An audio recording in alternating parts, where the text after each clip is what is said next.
ربكم الذي خلقكم من نفس واحدة وخلق منها زوجها وبث منهما رجالا كثيرا ونساء واتقوا الله الذي تساءلون به والأرحام إن الله كان عليكم رقيبا يا أيها الذين آمنوا اتقوا الله وقولوا قولا سديدا يصلح لكم أعمالكم ويغفر لكم ذنوبكم ومن يطع الله ورسوله فقد فاز فوزا عظيما أما بعد فإن أصدق الحديث كتاب الله وخير الهدي هدي محمد صلى الله عليه وسلم وشر الأمور محدثاتها وكل محدثة بدعة وكل بدعة ضلالة وكل ضلالة في النار. إخواني في الله, ndugu zanguni katika imani, kama ilivyokuwa maarufu kwamba katika mkusanyiko huu ni mkusanyiko kwa hakika umeandaliwa na kila mmoja bila shaka anafahamu kwamba tumekusanyika kwa ajili ya nini, bali vile vile kwa ufupi ni kwamba kila mmoja anafahamu kwamba tumekusanyika kwa ajili ya semina itakayoendelea katika mji huu wa Masasi kwa muda wa siku 3 mfululizo insha Allah, yani kuanzia leo na kesho na kesho kutwa.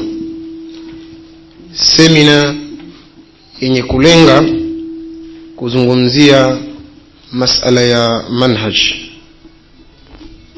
semina yenye kulenga kuwazindua Waislamu hasa vijana, kwa sababu vijana ndio wanaonekana kwamba wao ndio wanachemka zaidi katika masala ya dini, bali hasa vile ilivyo maarufu kwamba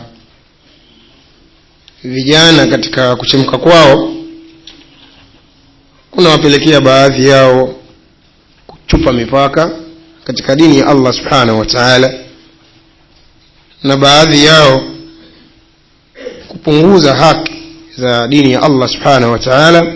Sasa hili leo insha Allah, au kuanzia leo insha Allah, kuwa tutakuwa na al-akh Abu al-Fadli Qasim Mafuta Qasim kwa ajili ya semina hii kuendesha au kuzungumzia masala haya manhaj, ili kuweka sawa, kwa sababu ni kitu hakika kifahamiki kwa watu wengi, bali ni kitu kinaonekana kwamba ni kigeni katika masikio ya watu wengi, bali baadhi yao wamediriki kufika mpaka kuona kwamba si dini.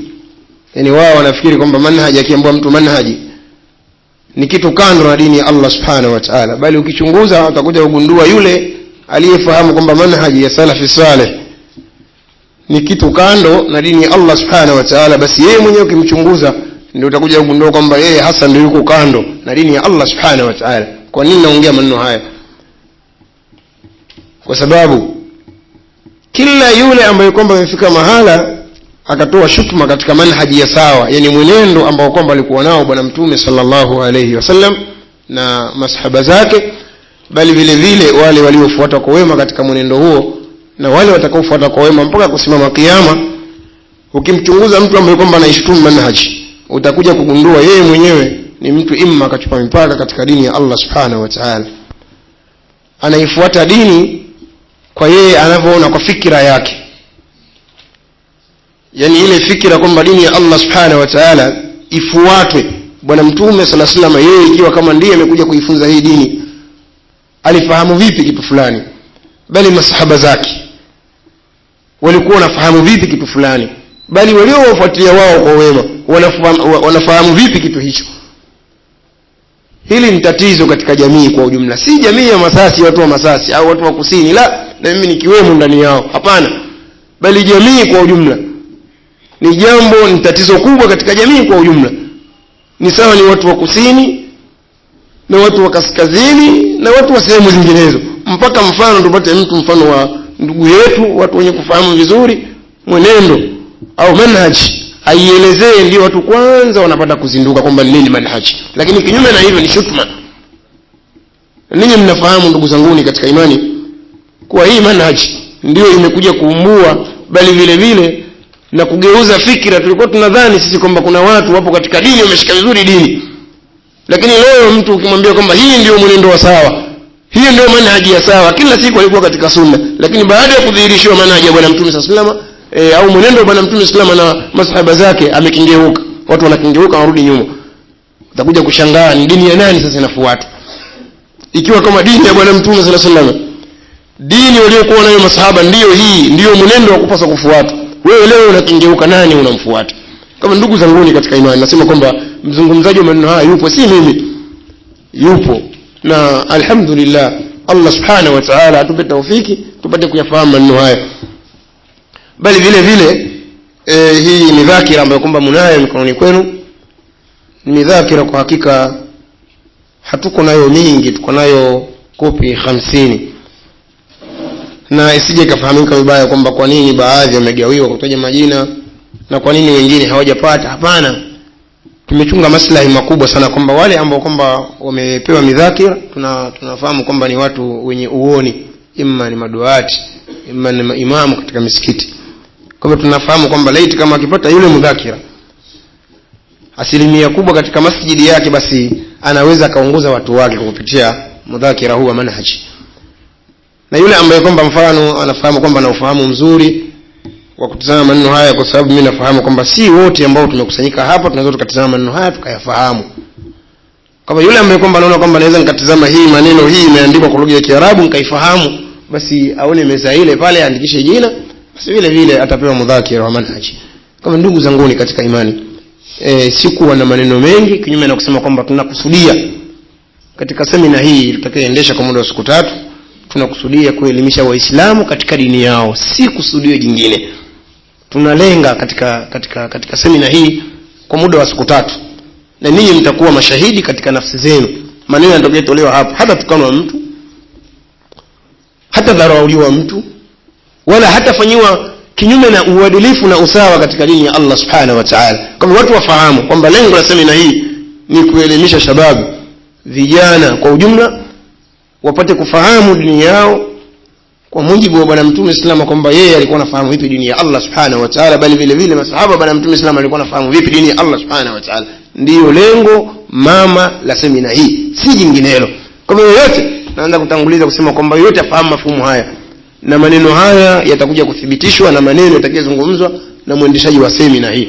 Kama nisingependa ndugu zanguni katika imani nichukue muda, kwa sababu nafahamu kwamba muda umeenda sana, kinyume na kusimama hapa na kumkaribisha al-akh Abul Fadli Qasim Mafuta Qasim aje aendelee na semina yetu. Tafadhali.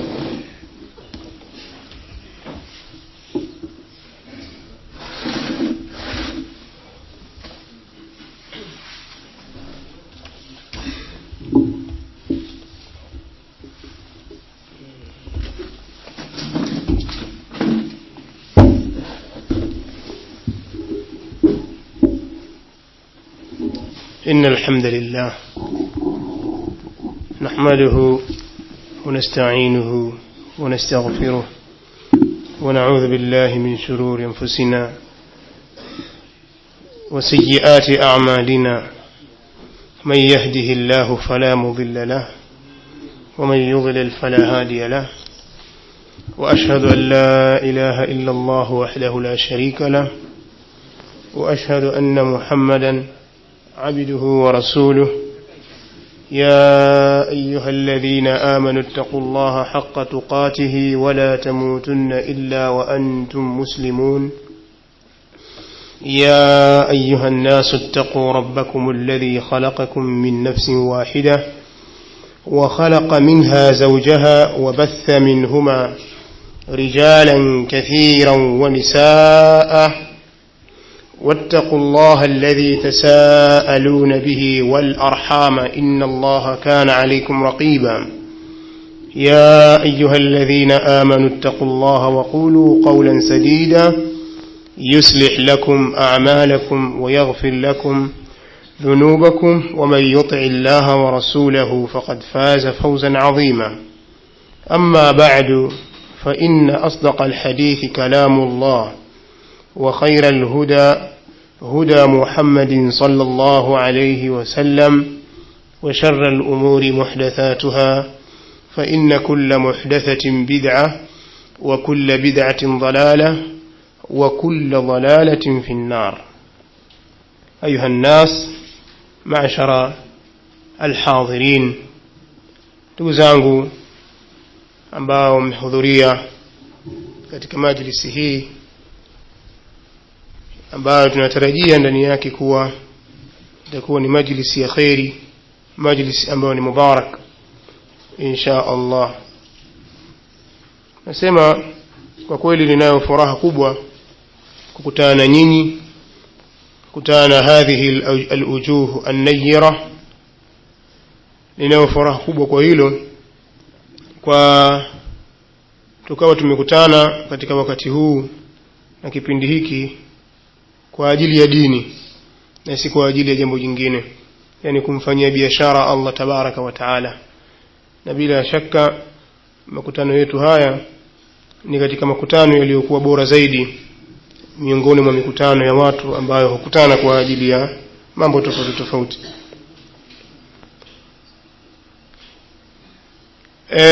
Kama alivyotangulia al-akh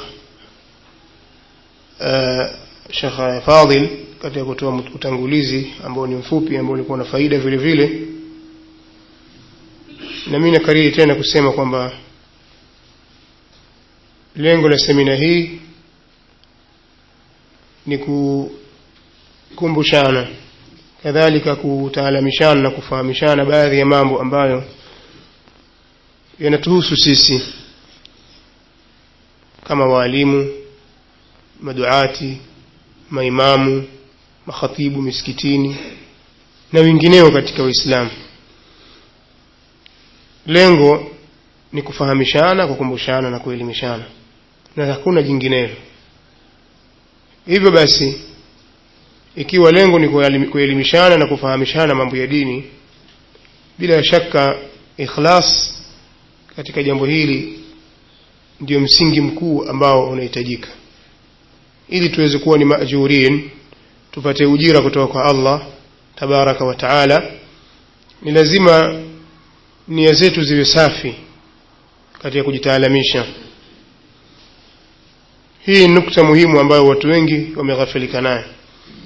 Kwa hiyo yule ambaye amekuja na nia hiyo ya kujitaalamisha na kujifundisha katika dini na kutaka faida, basi aizatiti nia yake iendelee hivyo mpaka mwisho, ili aweze kuchukua al-hadhul wafir min al-ajri min Allah tabaraka wa taala, achukue nafasi na donge nono la ujira kutoka kwa Allah tabaraka wa taala.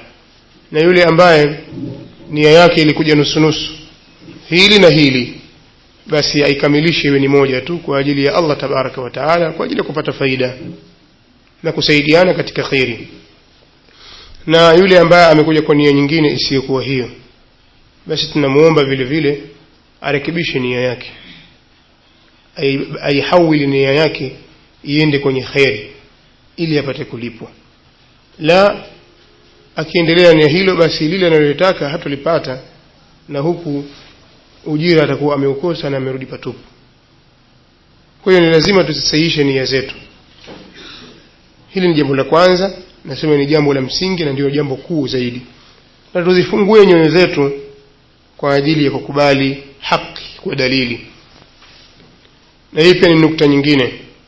Kukubali haki pamoja na dalili ni nukta moja kuu ambayo Muislamu atakikana mahali popote pale anapokwenda iwe ndio shiari yake, ndio nembo yake, kwamba yeye haki ndio chaguo lake. Hatuna chaguo jingine zaidi ya haki. Na haki siku zote imebebwa na hujja na dalili. Kwa hiyo hivyo lengo letu sisi ni kuyaangalia na kuyapima maneno yamezungumzwa katika misingi ya haki, imefuata taratibu za haki.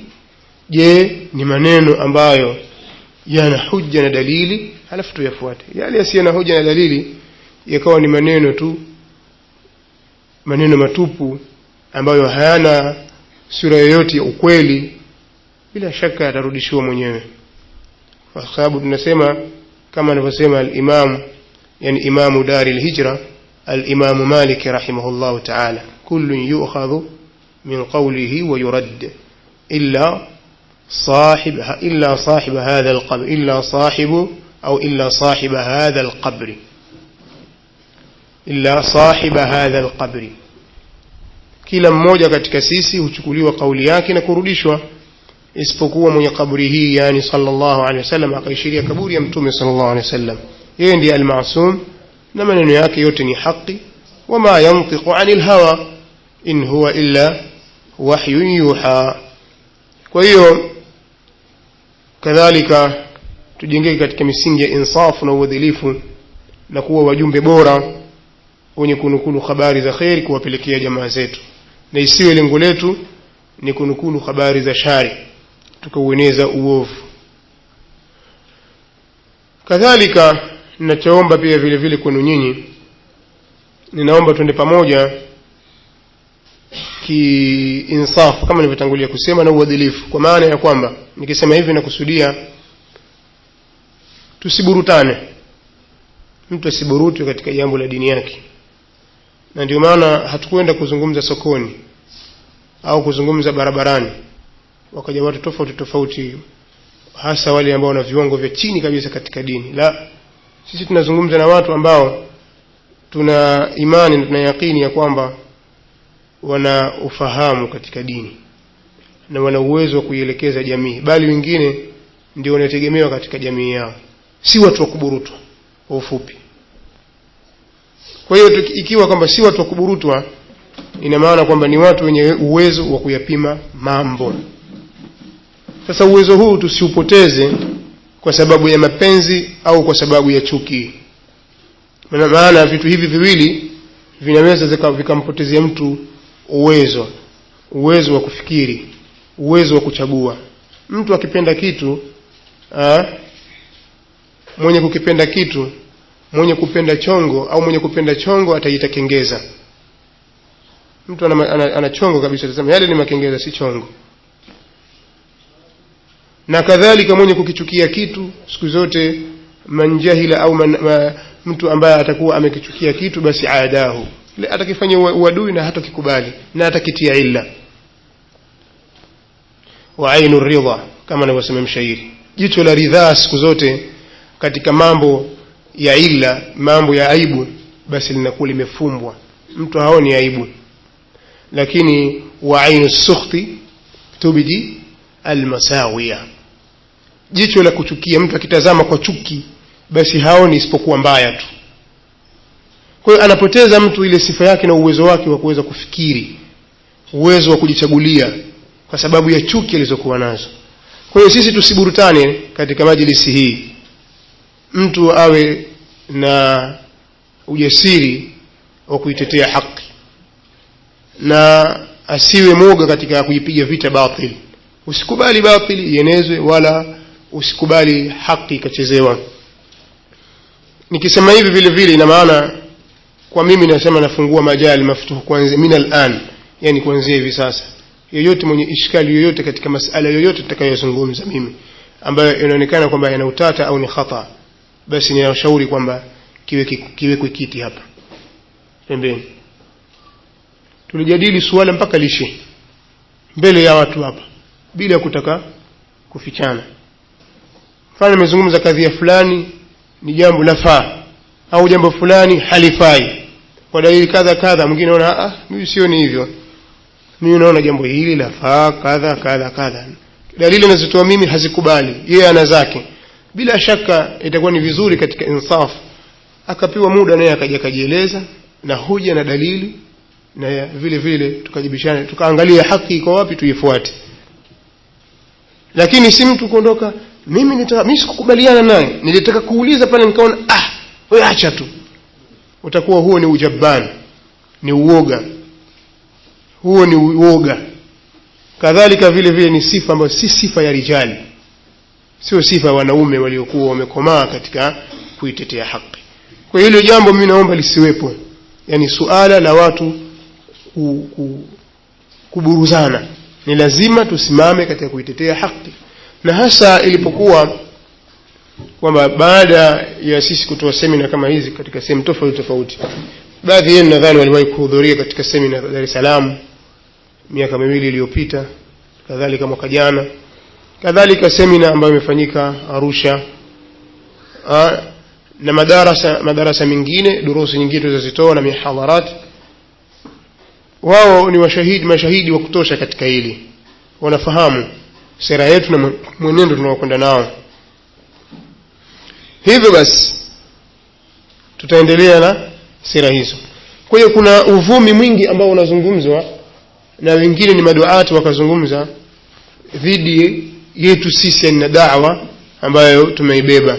Kunazungumzwa maneno mengi ambayo ni propaganda, tutasema si maneno ya ukweli, si maneno ya ukweli. Sasa ukweli ni huu tunaozungumza unatoka kwenye vinywa vyetu, ni huu tunaozungumza kutoka kwenye vinywa vyetu, na yale tuliyoshayazungumza kabla na yale tuliyoandika, hayo ndio yetu. Mingine yote inakuwa si yetu, ni maneno ya uvumi. Sasa kuna uvumi mwingi, mathalan katika sehemu tofauti tofauti, na hata hapa Masasi bila shaka hilo jambo lipo, na mimi sina wasiwasi juu ya kuwepo kwa jambo hilo. Kuna uvumi wa watu wengi wakitangaza kwamba hawa ni watu ambao wamekuja kubomoa dini, wamekuja kufuruga dini, hawa ni watu ambao ni vibaraka wametumwa na Marekani. Hili ni kundi maalum limeandaliwa na Amerika kwa ajili ya kuwafarikisha Waislamu. Bila shaka mwenye kusema maneno haya atakikana aifanyie kazi hadithi ya Mtume sallallahu alaihi wasallam, albayyinatu ala almudda'i walyaminu ala man ankara. Albayyinatu ala almudda'i, yani unatakikana utoe bayina, ushahidi unatakikana, ni wajibu kwa yule mwenye madai. Hebu lete data za kielimu kwa sababu kadha kadha kadha. Angalia wanaoyasema pia ni fikra za Kimarekani, kadha kadha kadha kadha. Sasa kama mathalan ikiwa haya tunayasema ni kuitukuza na kuipa nguvu sunna ya Mtume sallallahu alaihi wasallam na kuendeleza mbele dini, alafu ikasapotiwa na Muamerika, kweli Muamerika atasapoti dini ya Mwenyezi Mungu Subhanahu wa Ta'ala? Na kama akisapoti basi ni katika mlango wa hadithi ya Mtume sallallahu alaihi wasallam, inna Allaha la yansuru hadha ad-din birajulin fajir, kwa hakika Allah atainusuru hii dini kwa msaada wa mtu muovu. Kama ikiwa ndio hivyo, lakini jambo linafahamika kabisa kwamba qad badatil baghdha'u min afwahihim wama tukhfi suduruhum akbar. Chuki zimedhihiri katika vifua vyao, katika vinywa vyao, na yale yaliyofichwa kwenye vifua vyao ni makubwa zaidi. Sasa wewe usikilize, je, Amerika au Myahudi au makafiri wowote wanakubali kuitukuzwa na kuadhimishwa na kutetewa mwenendo wa Bwana Mtume sallallahu alaihi wa alihi wasallama, kuhamiwa na kuenziwa mwenendo na mawqif waliokuwa nao masahaba wa Mtume sallallahu alaihi wasallama? Kama ikiwa ndio hivyo, sasa Uislamu ni upi kama sio huo? Na kama haya tunayazungumza kweli yanasapoti Amerika, yanasapoti ukafiri, yanapiga vita dini, basi bila shaka ni mahali kwa kuweka alama za mshangao na alama za kuuliza, kwa nini hawa wanaotetea wa Amerika wanafanya hivi, wanafanya hivi, wanafanya hivi? Lakini nasema huo ni uvumi ambao unaenezwa na watu, lakini lengo lao si dini. Lengo lao ni kutaka kuharibu, kuwachafua watu na kuharibu da'wa kwa ndimi zao. Yuriduna liyutfi'u nura Allahi biafwahihim kadhalika yuriduna an yutfi'u nura Allahi biafwahihim. Wanachokitaka ni kutaka kuizima nuru ya Allah kwa vinywa vyao. Katika aya anasema wa ya'ba Allahu illa an yutimma nurahu, na Allah hataki, anakataa isipokuwa atimize nuru yake. Na katika nyingine wallahu mutimmu nurihi, na Allah ni mwenye kuikamilisha nuru yake. Mimi nitasema kwamba yoyote kama yuko mwenye fikra hizo hapa, bila shaka atatusaidia kiasi kikubwa sana kwa kutuletea data za kielimu. Utakuona wewe labda waletwa msaada kutoka Amerika kwa njia hizi na hizi na hizi na hizi, nyinyi mmesapotiwa na Amerika katika hili na hili na hili, maneno mnayozungumza yanasapoti Amerika na Mayahudi kwa hili na hili na hili na hili na hili, kwa ushahidi huu. Yani ulete ushahidi wa kueleweka na si maneno ya uzushi. Na bila shaka mtu mwenye kueneza maneno maovu Mwenyezi Mungu Subhanahu wa Ta'ala atamwadhibu hapa duniani na akhera. Na bali watu hawa ni watu ambao wamelaaniwa.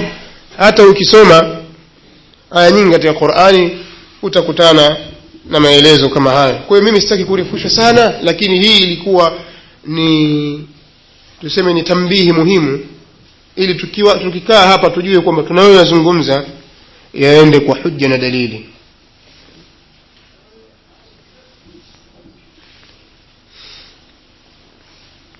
Yaende kwa hujja na dalili. Tayeb, sasa sisi tutatumia mudhakira ambao umegawanywa kwenu nyinyi.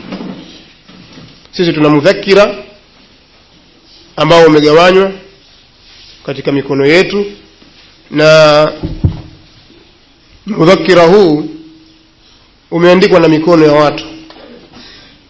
Yani mwandishi ni mimi, wa ana bashar, na mimi ni mwanadamu, napatia na kukosea. Kwa hiyo ndani utakuta kuna makosa mengi pia vile vile ya kiuandishi ambayo tutatanabaisha, na vote tutakapokuwa tunarekebisha makosa hayawezi kuisha. Makosa hayawezi kuisha kwa sababu lolote lile ambalo limeandikwa na aliyempungufu, basi upungufu lazima utakuwepo. Kwa upungufu kwa mwanadamu ni sifa ambayo ni wasfun lazim. Ama maneno ambayo hayana upungufu ni maneno ya nani? Ni maneno yaliyomo kwenye kitabu hiki, maneno ya Allah tabaraka wa taala. La yatihi al-batil min bayni yadayhi wala min khalfi. Hakuna batil inaweza kuingia mbele wala nyuma ya kitabu hiki. Ndani ya kitabu hiki hakuna batil yoyote inaweza kuingia.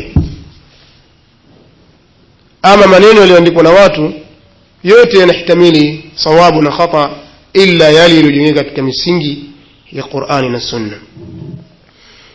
Sasa mudhakira huu tunasema tunakwenda sambamba, tutakuwa tukisoma katika mudhakira huu baada ya amma ba'du fa inna asdaqal hadith, tunasema fa inna at-tamyiza.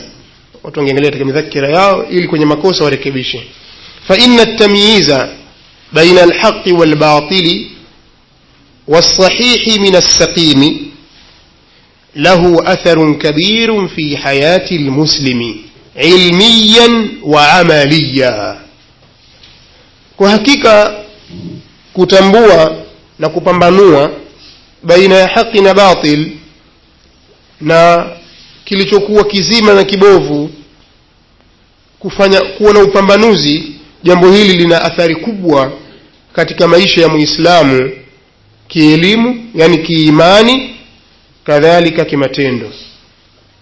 Ilmiyan kwa maana kielimu, tukusudia kiimani, kadhalika kimatendo. Mtu kutambua baina ya haki na batil, mtu ukawa una uwezo kujua kwamba hii ni haki na hii ni batil, jambo hili lina taathira katika maisha ya nani? Ya Muislamu. Na mtu kutokujua, kutopambanua kwamba hii ni haki na hii ndio batil, asipofanya hivyo basi ataingia kwenye batil. Kuna athari vile vile ambayo ni salbi. Kwa hiyo fa innal muslima alladhi la ya'rifu al-haqqa wal-batila wa la yumayyizu bainahuma yaqa'u fil batil. Kwa hakika Muislamu ambaye haijui haki na batil na wala hatafautishi, hawezi kupambanua baina ya haki na batil, ataingia kwenye batil. Wa ta'khudhuhu mawjatul fitani yumnatan wa yusra. Na ajue kwamba mawimbi ya fitna yatamchukua, yatamtupa kuliani na kushotoni, kuliani na kushotoni, watakdhifuhu ila mahawi ar-rada wal-iyadhu billah. Yatamtupilia mbali katika mabonde huko ya maangamivu. Allah tuhifadhi. ونظرة لحال الأمة الإسلامية اليوم من ضعفها وفقد مجدها وتكالب الأعداء عليها زرافات ووحدانا طمعا في أكل خيراتها وإطفاء نورها كل ذلك مصداقا لقول نبي هذه الأمة صلى الله عليه وسلم ونظرة لحال الأمة الإسلامية اليوم. na kwa kuitazama hali ya umma wa Kiislamu hii leo min dha'fiha kutokana na udhaifu wake wa faqdi majdiha na kukosa nguvu zake na utukufu wake watakalu bil a'da'i 'alayha na kuitana maadui dhidi ya umma huu zurafati wa wahdana mmoja mmoja makundi na mmoja hali ya kuwa ni makundi na hali ya kuwa mmoja tama'an fi akli khairatiha kwa ajili ya kutumai kula khairi zake wa idfa'i nuriha na kuizima nuru yake kullu dhalika misdaqan liqawli nabii hadhihi al-umma sallallahu alayhi wasallam al-marwi an Thawban radhiyallahu anhu. yote haya ni kusadikisha kauli ya mtume wa umma huu sallallahu alayhi wasallam iliyopokelewa kutoka kwa Thawban radhiyallahu anhu maula rasulillah sallallahu alayhi wasallam ambaye alikuwa ni huri wa mtume sallallahu alayhi wasallam, yani alikuwa ni mtumwa wa mtume sallallahu alayhi wasallam kisha mtume sallallahu alayhi wasallam akamwacha huru.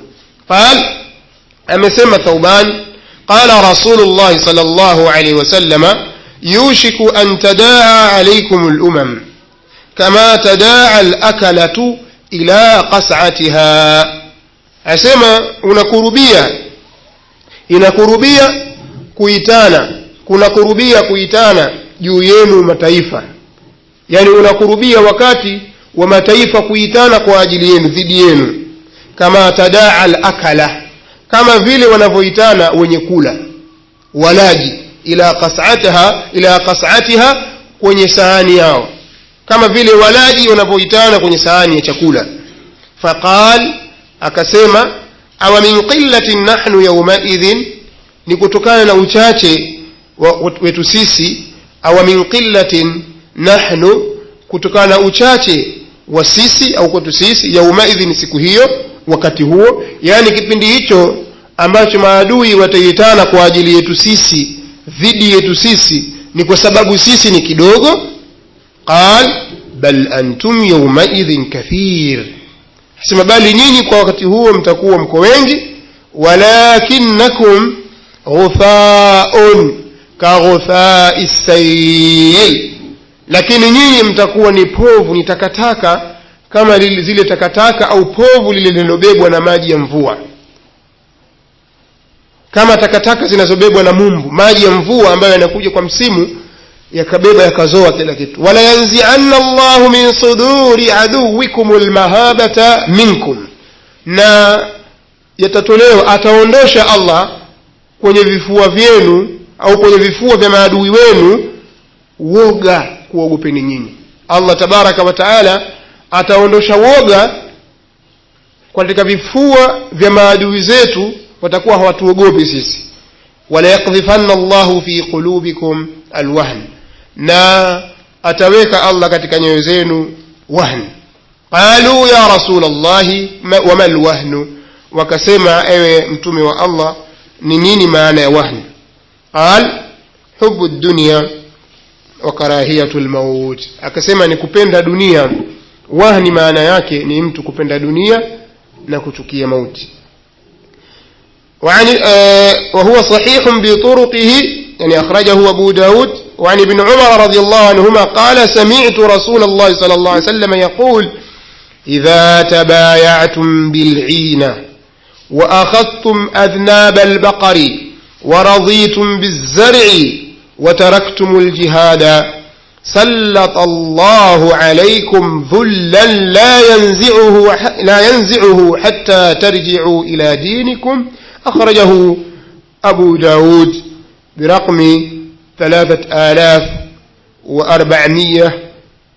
3462 يعني 62 و400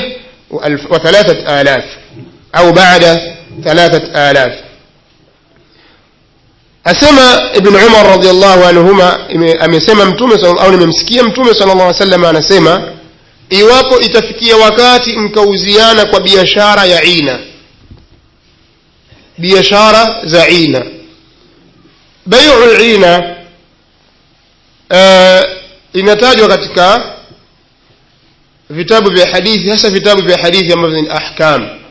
Kwenye kitabu al-buyu' kuna sampuli ya bei inayoitwa bai'ul 'ina, na baadhi ya wanawachuoni wanaielezea kwamba, kwa ufupi, kwanza bai'ul 'ina ni katika sampuli za bei ambazo ni muharram, ni bei ambazo ni za haramu, kwa sababu ndani yake kuna gharar, kuna hadaa. Na katika biashara ikipatikana gharar, yani ikipatikana hadaa, basi kwa sababu hiyo, miongoni mwa sababu za kuharamishwa baadhi ya biashara ni kwa sababu ya hadaa. Kwa hiyo inakuwa bei hiyo ni muharram, ni bei au biashara ambayo imeharamishwa. Na kadhalika ina sampuli fulani ya riba, ndani yake kuna sampuli fulani ya riba, kwa hiyo inakuwa ni haramu. Kwa ufupi ni kwamba biashara yoyote ile ambayo ndani yake kuna hadaa na utapeli na kula mali za watu kwa dhulma, biashara hiyo haitofaa. Kwa hiyo Mtume sallallahu alaihi wasallam amehusisha bai'ul 'ina, lakini muradi si al-lafdhu ghairu murad, yani lafdhi sio ilokusudiwa kwamba ni bei hii tu. Biashara yoyote ile ambayo itadhihiri katika sura za gharar, za hadaa, na biashara yoyote ile ambayo itadhihiri katika sura ya kula mali ya mtu kwa suhta na dhulman, basi haitofaa biashara hiyo, na itakuwa ni sababu katika hayo tutakayoeleza hapo mbeleni. Sasa maelezo ya bei hii wanawachuoni wametofautiana sura yake ikoje, lakini moja katika hadithi zinazotumiwa ni hadithi ya Mtume sallallahu alaihi wasallam, au naha Rasulullah sallallahu alaihi wasallam an bai'atayn fi bai'ah. Mtume sallallahu alaihi wasallam amekataza biashara mbili katika biashara moja, biashara mbili katika biashara moja. Katika sura ambazo zinaelezwa kadhalika wanasema ni mtu akaja anakuja kwako, mathalan anakukopa nikopeshe shilingi 80, naomba unikopeshe shilingi 80. Ukamwambia mimi sitakupa shilingi 80, isipokuwa nitakuuzia huu msahafu mathalan kwa shilingi 100. Huu msahafu ni wako, nimekuuzia wewe kwa shilingi 100. Nataka mdhibiti ile swali, kwa sababu ni bei ambayo inawatatiza watu, pamoja na kwamba si maudhui, lakini itabidi nieleze kidogo. Kwa hiyo nimekuuzia msahafu huu kwa shilingi 100, wakati wewe umekopa shilingi 80 na wewe ni huna kitu, hohe hahe, pengine matatizo yamekukaba. Kwa hiyo wakwambia basi nunua huu msahafu kwa shilingi 80.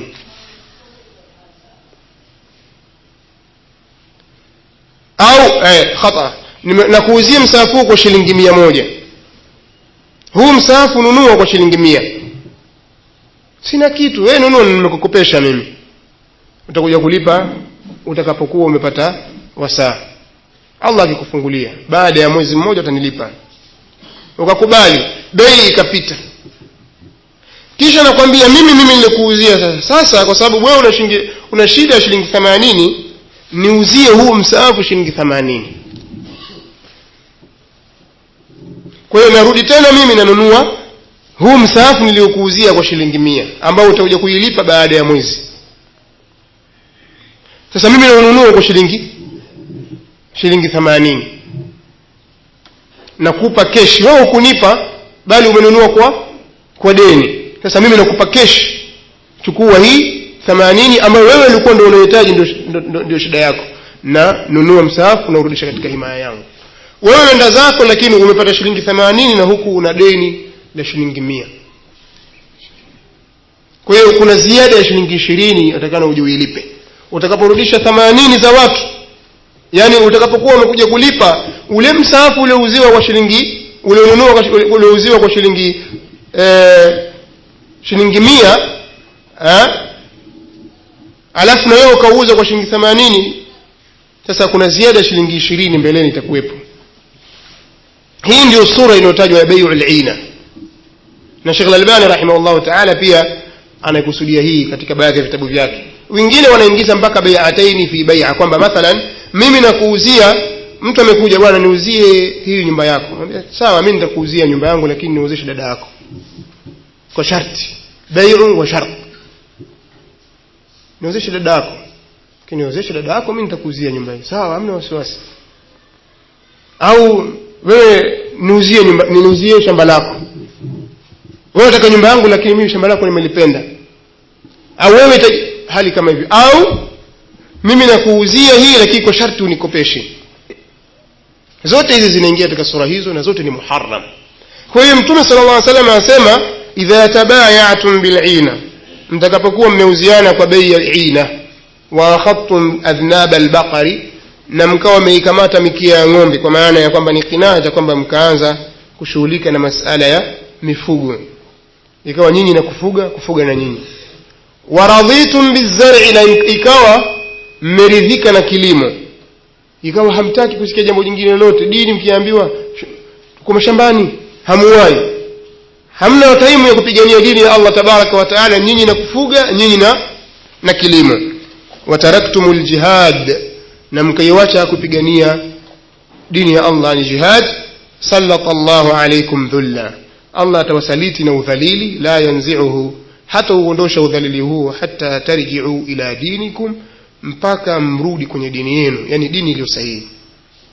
Maneno haya yameingia katikati, lakini kiunganishi chake inatokea nadharatan wa nadharata lihali al-umma al-islamiyya al-yawm, na kwa kuitazama hali ya waislamu wa leo na yale ambayo yamejiri katika tukaeleza hapa. Faqama ba'dhu, maneno endelee hapo sasa. Hii ni jumla ya katikati, kwa maana kwamba Mtume sallallahu alaihi wasallam hali hii tuliyokuwa nayo hivi sasa ilitabiriwa. Tukataja hadithi hizi mbili za Mtume sallallahu alaihi wasallam, kwamba hali hii tulionayo dhalili imetabiriwa na Mtume sallallahu alaihi wasallam katika hadithi ya Thauban, na katika hadithi ya nani? Hadithi ya Ibn Umar radhiyallahu anhum ajma'in. Sasa kwa hali hii tuliyokuwa nayo hivi sasa, faqama ba'dhu afradi al-umma bismi al-islahi, wakasimama baadhi ya watu mmoja mmoja katika umma huu kwa jina la kutaka kutengeneza, wa i'adati majdi al-ummati al-islamiyyati za'amu, na kutaka kurudisha utukufu wa umma wa Kiislamu kama wanavyodai.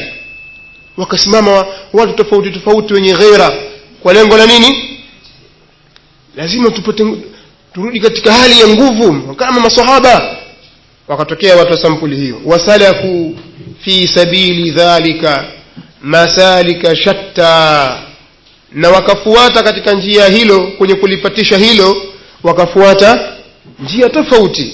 Wabtada'u turuqan qidada, na wakazusha njia nyingi. Min insha'il jama'at, kuanzia kuanzisha makundi, yani jama'at. Wal ahzabil mukhtalifa, na kuzusha na kuanzisha vyama tofauti tofauti. Al mukhtalifati al manahij, vyama au jama'at ambazo zimetofautiana mifumo. Wal wasail, na njia. Wa khalafu fi kathirin minha المنهج السلفية, na wakakhalifu wengi katika makundi hayo, wakakhalifu njia ya salaf, yani njia ya kisalafi, njia ya wema. Kama tutakavyoona huko mbeleni ni kina nani hao salaf. Alladhi, njia ambayo la sabila lilmuslih illa ittiba'uhu, au illa la sabila lilmuslih illa ittiba'uhu, hapana njia kwa yule mwenye kutengeneza isipokuwa kuifuata. Hakuna njia nyingine zaidi ya kufuata njia hiyo. Wa hadha imamu daril hijrati yuakidu hadha wa yaqul, na huyu hapa ndio imam wa Madina, nyumba ya hijra au mji wa hijra, mahali alipohamia Mtume sallallahu alaihi wasallam. Anasema ni imamu gani huyo? Al-Imam Malik rahimahullahu ta'ala. Asema la yuslihu akhir hadhihi al-umma illa ma aslaha awwala, au illa ma aslaha awwalaha.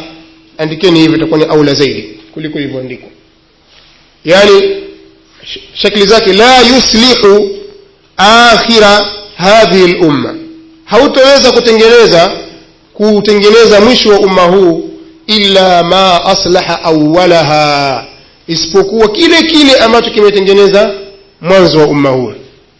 Hakuna kitu ambacho kitatutengeneza sisi tukarudi katika utukufu, katika nguvu na msimamo wa sawa sawa, yani tukarudi katika hali ile ya kuogopewa umma wa Kiislamu, hakuna kitu ambacho kitaweza kututengeneza sisi isipokuwa kile kile kilichowatengeneza wale.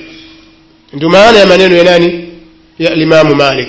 Hakuna jambo ambalo litautengeneza umma huu mwisho wake isipokuwa ni lile lile ambalo lilitengeneza mwanzo wake. Kwa hiyo lazima tuangalie njia hiyo, lazima tuangalie watu hao, na lazima tuangalie kitu hicho kilichowatengeneza, ama vinginevyo itakuwa hakuna natija yoyote ambayo itakuwa ni natija iliyo bora. Maneno haya ameyataja al-Imam Ibn Abd al-Barr kwenye kitabu chake At-Tamhid juzuu ya 23 ukurasa wa 10.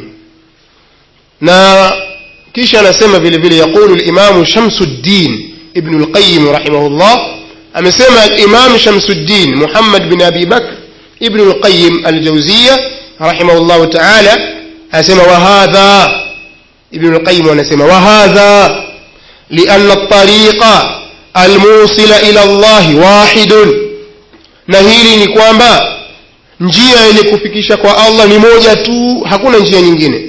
Tariqun wahidun la asharat wa jama'atun wahidatun la jama'at, yani njia ni moja na sio haziko 10, si makumi ya njia ya kupita waislamu ni moja, la asharat wa tariqun wahidun la wa jama'atun wahidatun la jama'at, yani maneno ambayo wanaeleza wanawachuoni kama tutakavyotaja huko mbeleni.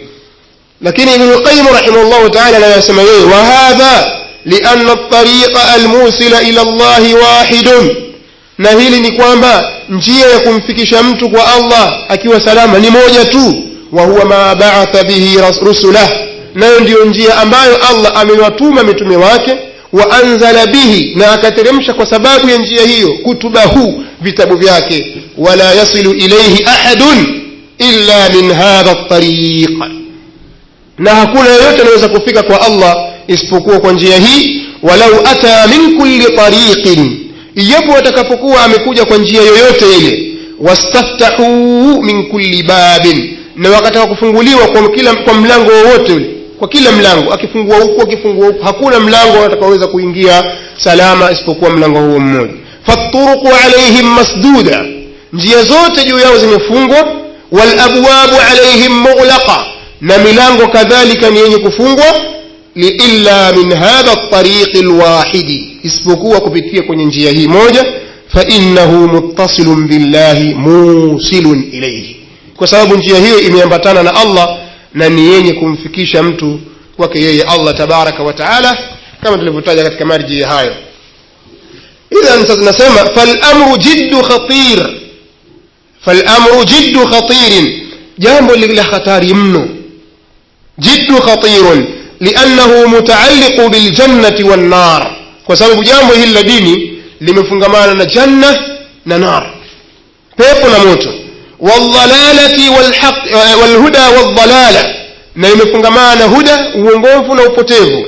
Walhaqi walbatil, na haki na kweli, na haki na batil. Yaqulu alayhi salatu wassalam au an Muawiyah ibn Abi Sufyan radiyallahu anhuma annahu qama fina Rasulullah sallallahu alayhi wasallam faqala ala inna Rasulullah qama fina Rasulullah sallallahu alayhi wasallam faqala, hapana, sema Muawiyah ibn Abi Sufyan radiyallahu anhuma annahu qama fina faqala, imepokewa kutoka kwa Muawiyah radiyallahu anhuma, yani huwa wa abuhu, alisimama kwetu sisi siku moja akasema.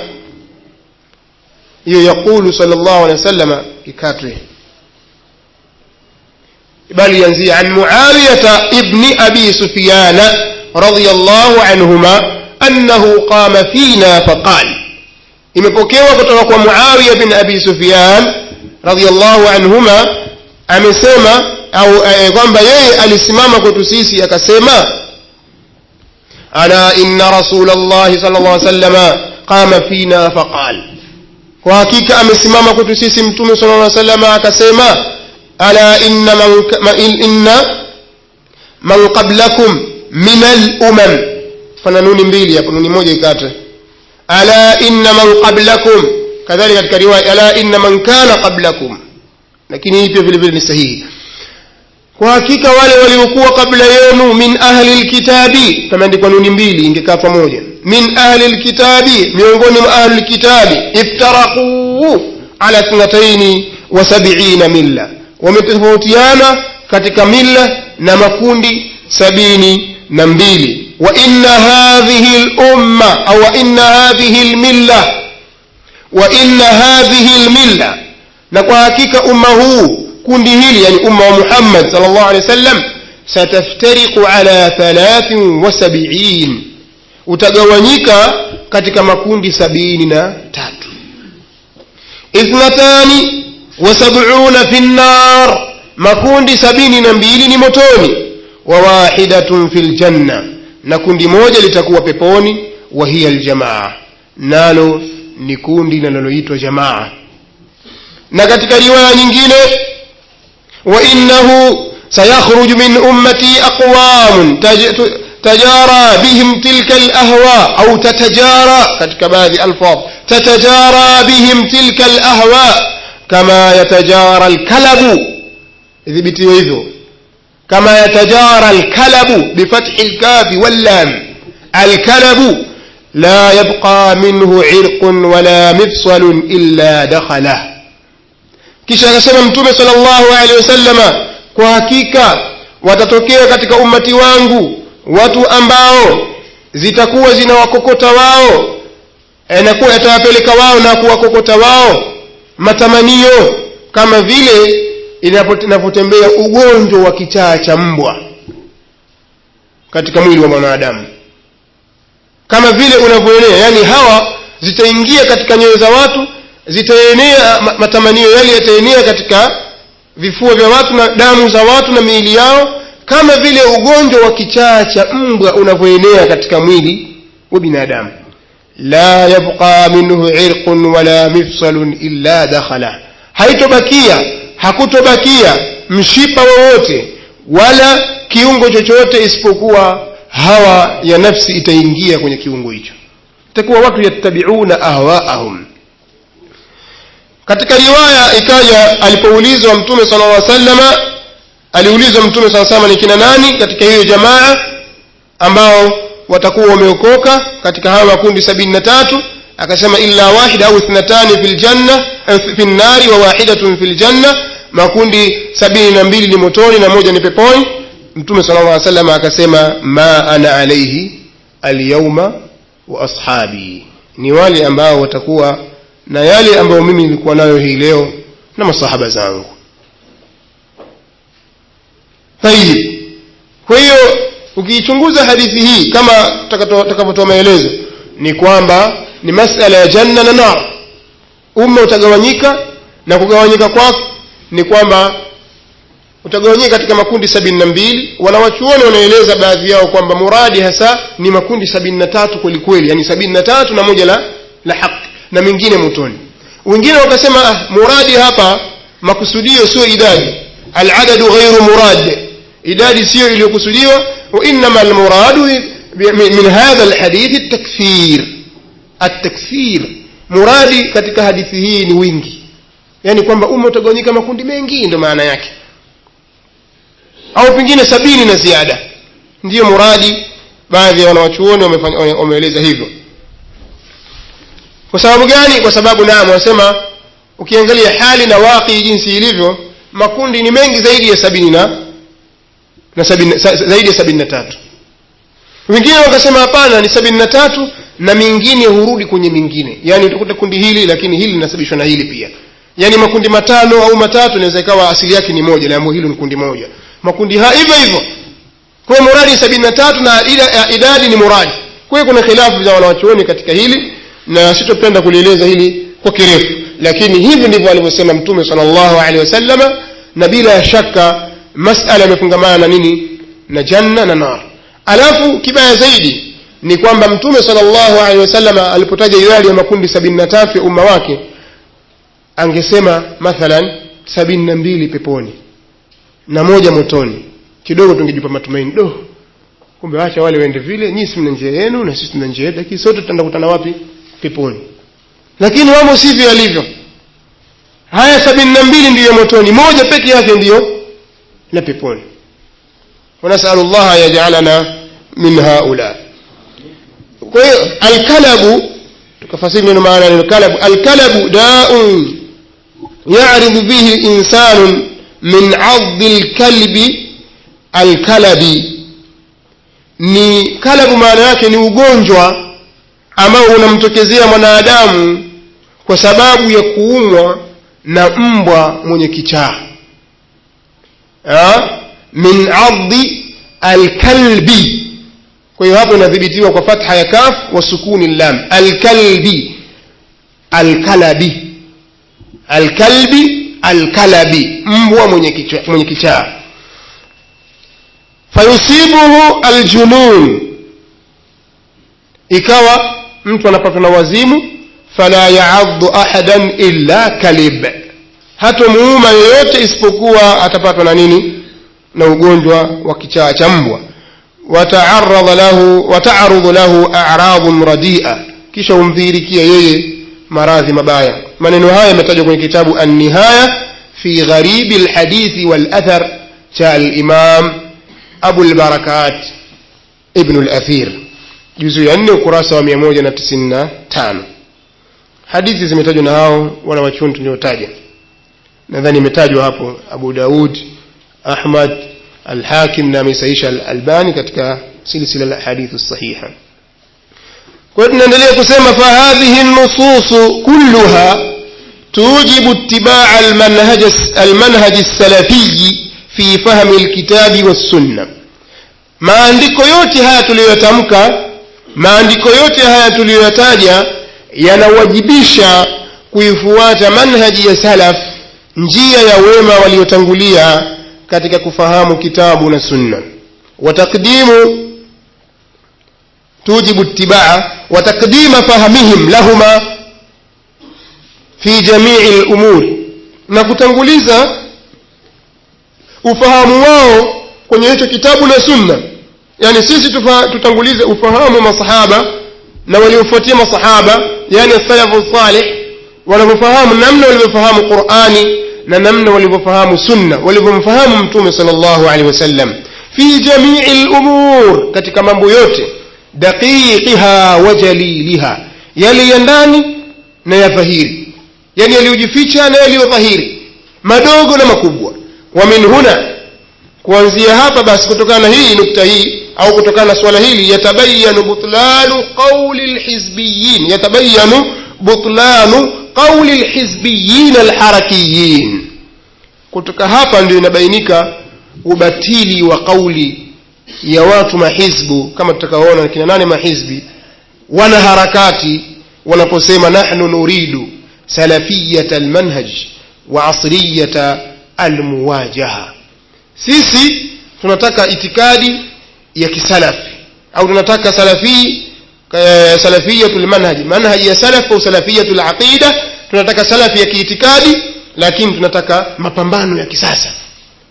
Wakidhani kwamba mtu akijinasibisha na manhaji ya salaf haruhusiwi kupanda ndege, basi yeye ikiwa salafi ni yule anayepanda punda. Kionekana mtu kapanda punda, salafi anakwenda kisalafi. Mtu kavaa kikanzu kichafu kimejikunja kunja, leo umevaa kikanzu cha kisalafi. Yani salafi ni kitu kichafu kilichokuwa kimechakaa. Ndio mtazamo wa kina nani? Wanaharakati na baadhi ya watu ambao ni aghbiya, la yafqahuna shay'a, wale ambao hawafahamu kitu. Kwa hiyo wakiambiwa tufuate dawa ya salafi, wakwambia nyinyi mnataka tutumie mbinu kongwe, na aliyokuwa sasa hivi ni zama za kompyuta, zama za utandawazi, zama za kadha wa kadha, lazima tuende kisasa, mapambano ya kisasa. Lakini maneno haya hayazungumzi ila yule ambaye akili yake haikusalimika na ahwa, au ni mtu ambaye ni jahil. Imma atakuwa ni muttabi'ul hawa au atakuwa ni jahil. Kule Makka, pale Makka kuna bwana mmoja yani nazungumza katika zama za sasa, sio zama za Mtume sallallahu alaihi wasallam. Sijui anaishi wapi huyu bwana, lakini anaonekana anatoka mbali sana na punda wake. Ana punda wake, anakuja na punda wake mpaka akifika katika traffic light anasimama kama vile kwenye taa za barabarani, kama vile magari. Kwa hiyo anakuja mpaka pale msikitini na punda wake, amfunga ingia msikitini. Sasa baadhi ya watu wasema jamaa anakwenda kisalafi. Ati usalafi ni kutembea na punda. Na uharakati ni kupanda VX.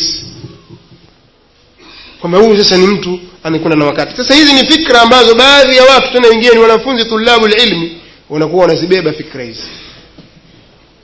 Ni kwa nini? Kwa sababu hawajafahamu ni nini maana ya salaf.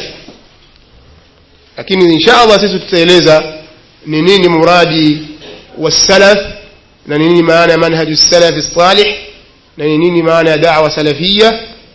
Na mtu anayejua hawezi kuikataa dawa ya salafi, bali ataikubali na kuienzi dawa hiyo. Sasa tutasema kwamba maneno hayo, fahadha qawlun batilun yulaqinuha alharakiyuna shababahum, haya ni maneno ya batil. Wana harakati huwa wanawalakinia vijana wao shababu sahwa ala haddi ta'birihim alhizbi, wenyewe wanaitwa vijana wa mwamko, vijana wa harakati, kama vile wanavyosema katika ibara zao ambazo ni za kihizbi. Tayib, tunasema kwamba nususi tulizozitaja na nyingine zitakazofuatia zinaonyesha uwajibu wa sisi kuifuata njia ya as-salaf katika kufahamu Qur'an na kufahamu sunna, kadhalika kutanguliza ufahamu wao juu ya mambo yote ya dini, madogo na makubwa. Tuna wajibu wa kufanya hivyo. Wa aqrabu sabili, tunaendelea na maneno kule ya pale nyuma ambayo tunasema kwamba wakasimama baadhi ya watu kwa hamasa, ima ni mmoja mmoja au makundi makundi, wakasimama katika kutaka kurudisha umma wa Kiislamu katika utukufu, na wakaanzisha katika hilo makundi mengi. Sasa tuwaambie wa aqrabu sabili lahum lilislahi, na njia iliyo karibu zaidi kwa wao kwa ajili ya kutaka kutengeneza, wa aqwamuha, na njia iliyokuwa imenyoka zaidi, wa huwa atwaluha, nayo ndio njia iliyo ndefu, wa shaquha, na iliyo ngumu, binisbatin lahum, kwa wao, huwa tariqul anbiya wal mursalin, ni njia waliopita anbiya na mursalin. Hao waliosimama kwa ajili ya kutaka kuleta mwamko katika safu za Waislamu, njia iliyo karibu zaidi kwa wao ya kupita na njia islahi ni njia waliopita mitume, anbiya na mursalun. Ala wa huwa manhaju islahi qulubi alibad, nayo ndiyo njia ya kutengeneza nyoyo za watu, bitahqiq alubudiyyati lillahi wahda, kwa lengo la kutaka kuhakikisha na kuthibitisha na kusimamisha utumwa wa mja kwa Allah peke yake, kabla islahi. Hapo pana kikosa cha uandishi, imeunganishwa islahi na hamza, ikasomeka kama vile inasomeka islaha, sawa sawa, lakini itenganishwe islahi aqwa, islahi ahwali. Kwa hiyo haa iko peke yake, si ya kuunganishwa, inataka irekebishwe hapo. Kabla islahi ahwali albilad, kabla ya kuzitengeneza hali za miji.